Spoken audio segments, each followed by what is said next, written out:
We have 3 nominees on the agenda. All are ripe for consideration. Neil Gorsuch to Supreme Court, Rod Rosenstein, Deputy Attorney General, Rachel Brand to be Associate Attorney General. I want to explain how we're going to proceed. In addition to the Supreme Court nominee, we need to report out the nominees for Deputy Attorney General and Associate Attorney General. We all understand that it's important for the Department of Justice to have senior leadership in place. My intention is to have everyone speak on the judge and then vote on his nomination. Then we'll turn to Rosenstein and Brand. I'll have a statement on both of them that I'm going to put in the record so we can keep things moving. Regarding the judge, for the most part, everyone has already indicated one way or another how they intend to vote, so there isn't a whole lot of mystery about how this is going to go at our committee meeting today. But regardless, everyone should have an opportunity to explain their vote, so everybody can speak as long as they want to. But my hope is that members can try to keep their remarks within 10 minutes so that everyone can speak and we can proceed in an orderly way. Now I speak, then I'll turn to the ranking member. Today, we're considering the nomination of Judge Neil Gorsuch to serve as Associate Justice of the Supreme Court. Over the last couple months, the nominee's opponents have tried to find fault with him. That fault will not stick. And of course, we've seen that it just hasn't worked. Before the president made his announcement, the minority leader of the Senate declared that any nominee must prove himself, in his words, mainstream to get confirmed. Well, that test ran into trouble the minute the president selected the nominee. He was confirmed to the 10th Circuit 2006 by unanimous voice vote. In the 10 years since, his record on the bench has proved that the judge falls well within the mainstream. He's participated in 2,700 cases. He's voted with the majority 99% of the time, and roughly 97% of those 2,700 cases were decided unanimously. 2 of his former 10th Circuit colleagues, one was a Reagan appointee, one was a Clinton appointee, remarked upon, and now I quote them, his fair consideration of opposing views, his remarkable intelligence, his wonderful judicial temperament expressed to all the litigants, and his collegiality among colleagues, end of quote. So you get words like fair, remarkable, wonderful, collegiality from people that have served with him during that period of time, some appointed by Republican presidents, some appointed by Democrat presidents. Then you wonder what the uproar about him is all about. Legal commentators across the political spectrum have recognized that he's mainstream. Even Rachel Maddow, who isn't exactly a conservative, said the judge is a, quote, fairly mainstream choice that you might expect from any Republican president, end of quote. Once it became clear that Judge Gorsuch is mainstream, opponents then moved the goalposts and set a whole different test. Any nominee of President Trump's, the minority leader said, must prove that he is independent. Of course, there's no debate on this question either. The night that, let me turn my phone off here. That's a good idea. The night Judge Gorsuch was nominated, President Obama Solicitor General Neil Katyal, I think it's pronounced, wrote a New York Times op-ed entitled, quote, "Why Liberals Should Back Neil Gorsuch," end of quote. Mr. Katyal argued that one basic question should be paramount. Quote, "Is the nominee someone who will stand up for the rule of law and say no to a president or a Congress that strays beyond the Constitution and the laws?" Question mark, end of quote. Mr. Katyal answered his own question, quote, "I have no doubt that if confirmed, Judge Gorsuch would help to restore confidence in the rule of law." End of quote. He went on to write that the judge's record, quote, "should give the American people confidence that he will not compromise principle in favor of the president who appointed him," end of quote. It's for these reasons and others that David Frederick, a board member of the liberal American Constitution Society, argued in an opinion piece that there is, quote, "no principled reason to oppose," end of quote, Judge Gorsuch, and that we, quote, "should applaud such independence of mind and spirit in Supreme Court nominees." So then another test, independence charged, didn't stick either. Next, we heard that the judge is against the little guy and for the big guy. As an initial matter, this is really a strange criticism, considering that my colleague, the minority leader, praised Justice Sotomayor as a judge who, quote, "puts the rule of law above everything else, even when doing so results in rulings that go against sympathetic litigants," end of quote. And the judge himself proves how absurd this argument is by citing a number of cases where he ruled with the so-called little guy. But regardless, it is, of course, a silly argument. No judge doing their job considers the status of the litigants before them when deciding the cases. That's why liberal Harvard Law professor Noah Feldman described the critique that Judge Gorsuch doesn't side with the little guy as a, quote, "truly terrible idea. The rule of law isn't liberal or conservative, or it shouldn't be," end of quote.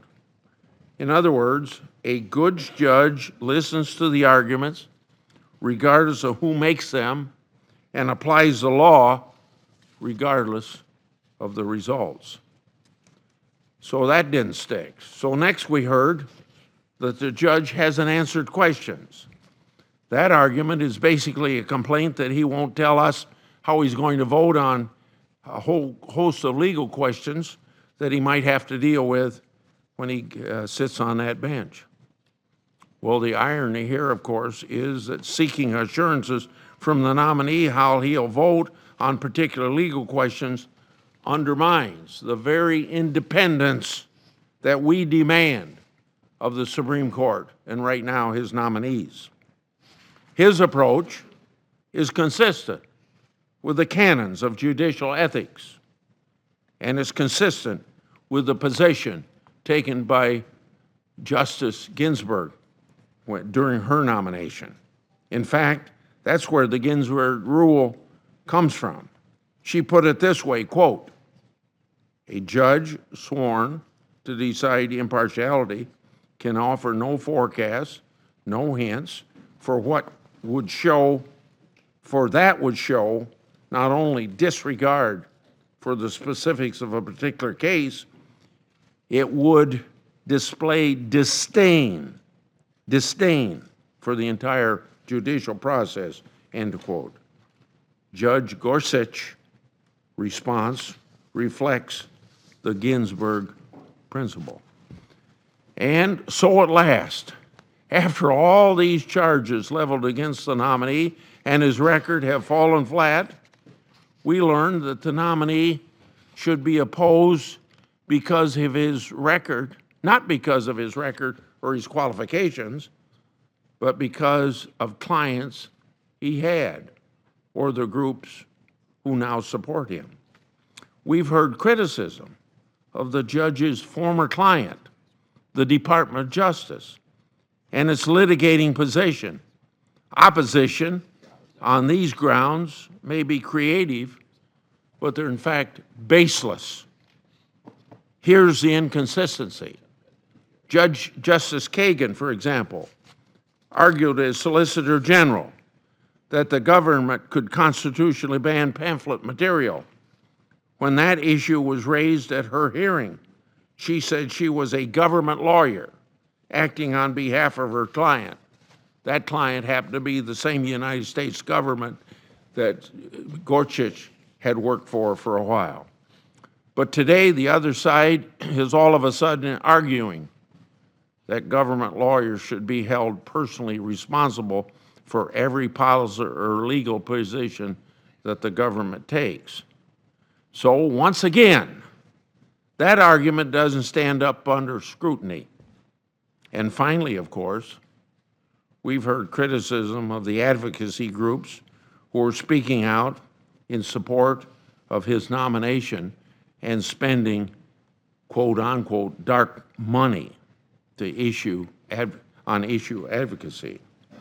Now, as an initial matter, I think it speaks volumes of a nominee that at the end of the day, after reviewing 2,700 cases, more than 180,000 pages of documents from the Department of Justice and the George W. Bush Library, and thousands of pages of brief he filed as a lawyer in private practice, all his detractors are left with is an attack on the people who support the nomination. Now, as a senator who has participated in 14 Supreme Court hearings, I must say these comments strike me as really odd. To hear my friends on the other side tell it, it's only conservatives, outside groups, who are engaged in the nomination process. But we all know that isn't true. It's no secret that there are dozens of advocacy groups on the left who get involved in the nomination process. And there's absolutely nothing whatsoever wrong with that. We call it free speech. A group called the Coalition for Constitutional Values ran ads in support of Justice Sotomayor and Justice Kagan before their confirmation. The American Constitution Society touted Justice Kagan as a justice, quote, a justice for every American, end of quote. Where did their money come from? I don't know, and I suppose a lot of people think that I shouldn't say I don't care, but this is America, where people can spend their money where they want to spend it. And they can use their money for political speech or any advocacy that they want. And of course, as we see, advocacy groups on the left are engaged on this nomination as well. Liberal billionaires like Tom Steyer, George Soros, found their own dark money organizations like Next Gen Climate, a group that describes Judge Gorsuch as, quote, an extreme candidate, wrong for the Supreme Court, under any circumstances, end of quote.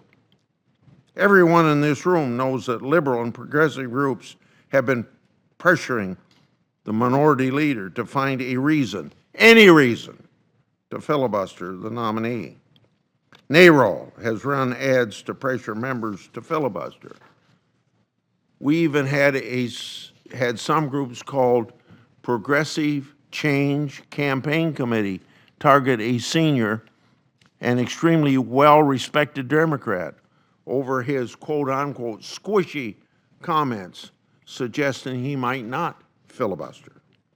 In short, they've threatened to primary any Democrat who supports the nomination. Now that's very dark. And of course, all last year, the groups on the left who coordinated an attack on me because I didn't hold a hearing on Garland. They followed me all over Iowa, ran commercials, put up billboards, even had a plane pulling a banner over a special event in Des Moines. Can you imagine that plane traveling around Iowa with that banner saying, Grassley, do your job? Or mobile billboards, do your job, at every town meeting I had. Or billboards on Fleur Avenue, Des Moines, Iowa, all over, touting three Republicans that were ashamed of Grassley. I found out they were Republicans maybe 20 years ago. TV ads, radio ads, paid staff bringing people to my town meetings, op-eds, clutter my town meetings with trackers, and even brought in somebody I found out from Washington State to make sure that everybody knew how bad I was. Now that's what I know about dark money, but I don't care about it because that's the American way we do things in this representative democracy.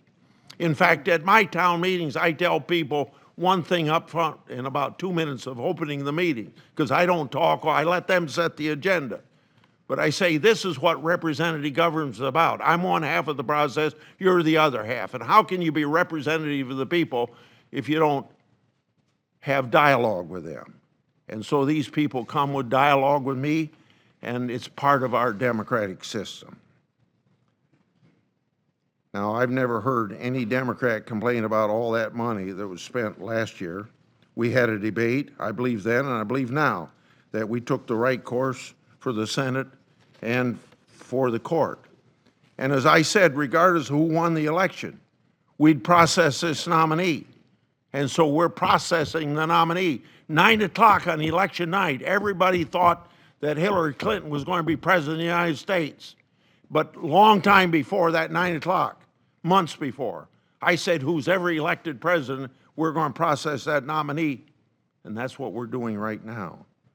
That's democracy at work. By and large, I disagree with those advocacy groups on most issues, but I don't take issue with their engaging in the process and making their voices heard.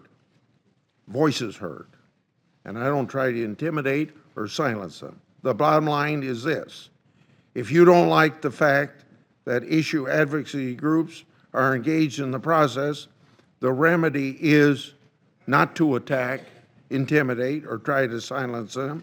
The remedy is to support nominees who apply the law as it's written. The remedy is to support nominees who leave legislating to Congress. If you want politics out of the process, the solution is judges who apply the law as it's written and leave the policy making to the other branches. Which brings me back to where I started. Judge Gorsuch is eminently qualified. He's a mainstream judge who's earned the universal respect of his colleagues on the bench and in the bar. He applies the law as we in Congress write it, as the judicial oath says, without respect to persons, and he refuses to compromise his independence. This nominee that we're voting on today is a judge's judge. He's a picture of the kind of justice we should have on the Supreme Court. So I urge you to join me in supporting his nomination, Senator Feinstein.